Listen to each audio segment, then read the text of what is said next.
یہ بس بہت پرانی دکھائی دیتی ہے اور لوگوں کے کپڑے بھی۔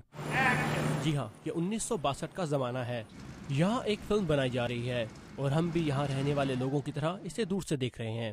یہ فلم کیتھرین اسٹاکٹ کے best selling novel The Help پر مبنی ہے۔ یہ فلم 3 نوکرانیوں کی کہانی ہے جو ایک سفید فارم خاندان کے لیے کام کرتی ہیں اور نسلی لحاظ سے بٹی ہوئی امریکی ریاست مسیسپی کے علاقے گرین ووڈ میں مقیم ہیں۔ سونیا لینسفرڈ فلم کی کو پروڈیوسر ہیں۔ یہ اس فلم کے لیے بہترین جگہ ہے۔ گرین ووڈ مسیسپی کا یہ علاقہ آج بھی اس زمانے جیسا دکھتا ہے جب سفید فارم امریکی سیاہ فارموں پر حکومت کرتے تھے۔ ریل کی پٹریوں کے ساتھ سیاہ فارموں کی یہ بستی اس کی صداقت کرتی ہے۔ 1960 کے زمانے میں سیاہ فارموں کے لیے قانون بالکل مختلف تھے۔ فلم کا ایک کردار ان کے بارے میں لکھتا ہے کہ سیاہ فارم اور سفید فارم ایک ہی نلکے سے پانی نہیں پی سکتے تھے۔ ان کے سینما گھر، سرکس، پارکس اور حتیٰ کہ باتھ رومز بھی الگ تھے۔ ہم سب ان قوانین کے بارے میں جانتے ہیں، ہم سب یہاں رہتے ہیں لیکن ان کے بارے میں بات نہیں کرتے۔ آج قانون تو بدل گئے ہیں لیکن کچھ گلیاں آج بھی اسی طرح بٹی ہوئی ہیں جیسی نسلی تفریق کے زمانے میں تھیں۔ کیرولین میکیڈم گرین ووڈ کی میئر ہیں۔ اگر میں یہ کہوں کہ یہاں لوگ مکمل ہم آہنگی سے خوشگوار زندگی بسر کر رہے ہیں تو یہ سچ نہ ہوگا، لیکن حالات بدل رہے ہیں۔ اور تبدیلی کی یہی لہر موجودہ امریکہ کے ان جنوبی علاقوں کا خاصہ ہے جو گرین ووڈ کو بھی بدل رہی ہے۔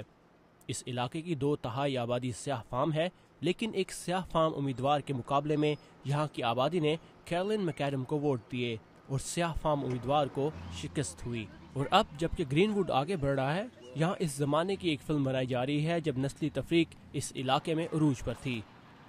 اداکاروں میں اوکٹیویا اسپینسر اور وائیولا ڈیوس جیسے مشہور اداکاروں کے علاوہ مقامی اداکار بھی ہیں۔ رسل بیکسٹر ایک مقامی اسکول میں موسیقی سکھاتے ہیں اور فلم میں ایک ایکسٹرا کا کردار ادا کر رہے ہیں۔ میں کسی کو بھی اس کا مورد الزام نہیں ٹھہراتا۔ جو کچھ بھی ماضی میں ہوا ہے، آج کے لوگ اس کا حصہ نہیں تھے۔ لوگوں کے نظریات بدل چکے ہیں۔ گرین ووڈ میں بڑھئی کے پیشے سے منسلک ہینری کارپینٹر بھی اس فلم میں ایک کردار ادا کر رہے ہیں۔ ان کا کہنا ہے کہ فلم میں کام کرنے سے ان کی زندگی میں تبدیلیاں آ رہی ہیں۔ کچھ لوگ پہلے سے زیادہ میری عزت کرتے ہیں، سفید فام لوگ بھی۔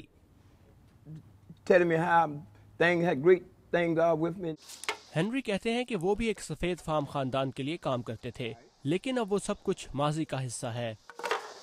یہ نیا دور ہے، 2010۔ میں اب 1960 کے زمانے میں نہیں ہوں۔ ٹیٹ ٹیلر فلم کے ڈائریکٹر ہیں، ایما سٹون فلم کا مرکزی کردار ادا کر رہی ہیں اور برائس ڈیلس ہاورڈ ایک سخت گیر مالک کا کردار ادا کر رہی ہیں۔ مسیسپی کے فلم کمیشن کا کہنا ہے کہ اس فلم سے مسیسپی کی معیشت میں $1.3 کروڑ آئیں گے۔ 1200 ایکسٹرا کرداروں کے لیے کام اور نادر گاڑیوں کے مالکوں کے لیے $125 روزانہ کی آمدنی میسر ہوگی، جبکہ مقامی ریسٹورانوں کا کام بھی 23% بڑھے گا۔ وائکنگ رینج نامی ایک کمپنی نے ہالی ووڈ کو گرین ووڈ لانے میں مدد کی ہے۔ فلم کے مقامی معیشت پر اثرات دور رس ہوں گے۔ نہ صرف سیاحت بڑھے گی بلکہ مقامی لوگوں کو بھی آگے آنے کا موقع ملے گا۔ دوسرے لوگوں میں یہاں کے لوگوں کے بارے میں جاننے کا شوق پیدا ہوگا۔ گرین ووڈ کا علاقہ واقعی خبروں کی زینت بنے گا جب اگلے سال یہ فلم پیش کی جائے گی، لیکن اس فلم کو دیکھنے کے لیے مقامی لوگوں کو کہیں اور جانا پڑے گا کیونکہ ان کا مقامی سینما گھر 5 سال پہلے ہی بند ہو گیا تھا۔